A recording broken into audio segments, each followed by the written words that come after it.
Ah, welcome time travelers, and welcome new time travelers. As always, if you're new to this channel and enjoy watching not only U.S. history, or I should say learning about U.S. history, but also historical events from around the world, please hit that like button, comment, and subscribe. Without further ado, let's get into it. Today we're going to start in 1878 when American inventor Thomas Edison patented the phonograph.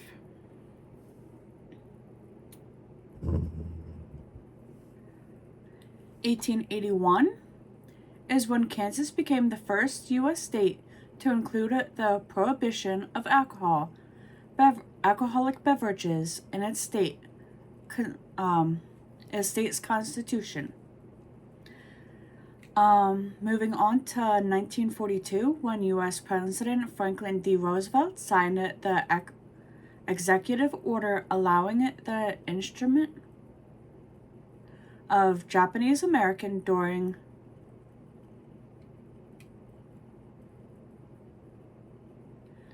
World War II.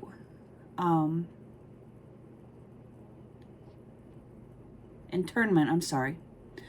And on this day in 1945, during the final phases of World War II, U.S. Marines invaded Iwo Jima,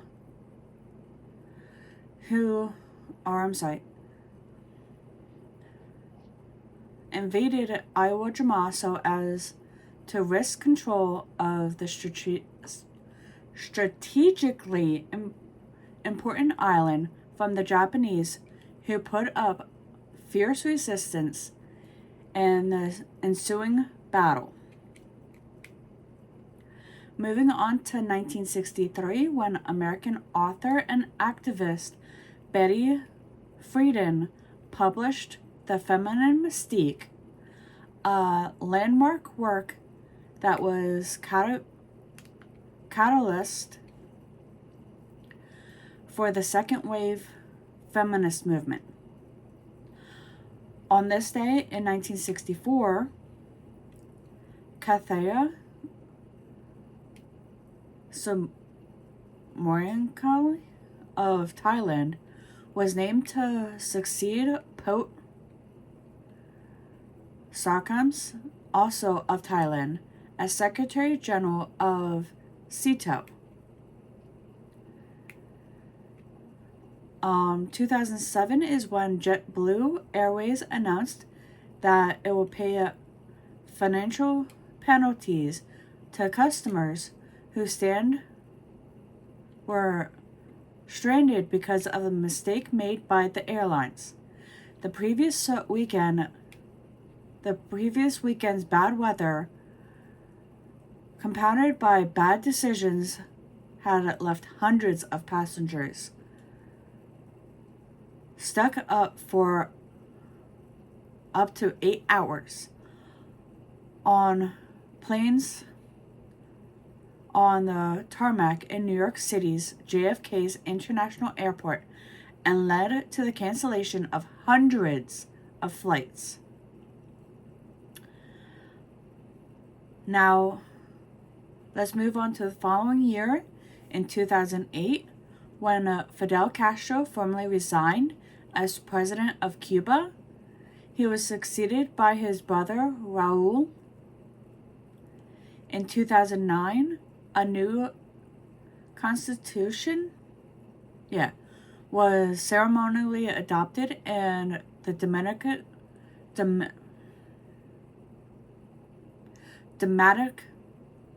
Democratic Republic of Congo, and the new flag was unveiled.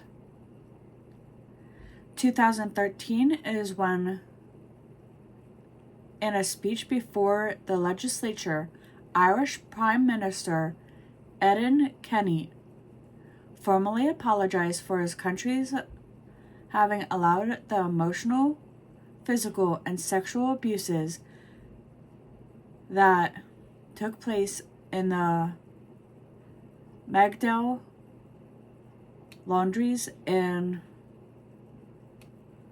from 1922 to 1996, saying that the women subjected to there were wholly blameless. 3 years later, in 2016, we got American author Harper Lee, who was nationally acclaimed and revered for her first novel, To Kill a Mockingbird, that was published in 1960, which movingly depicts small town life, and radical prejudice passed away at the age of 89. 2019 brought us German fashion designer and photographer Karl Lagerfeld, the creative power behind the modern rival of Chanel. The legendary French fashion house, founded by Coco Chanel in the early 20th century, passed away in Paris.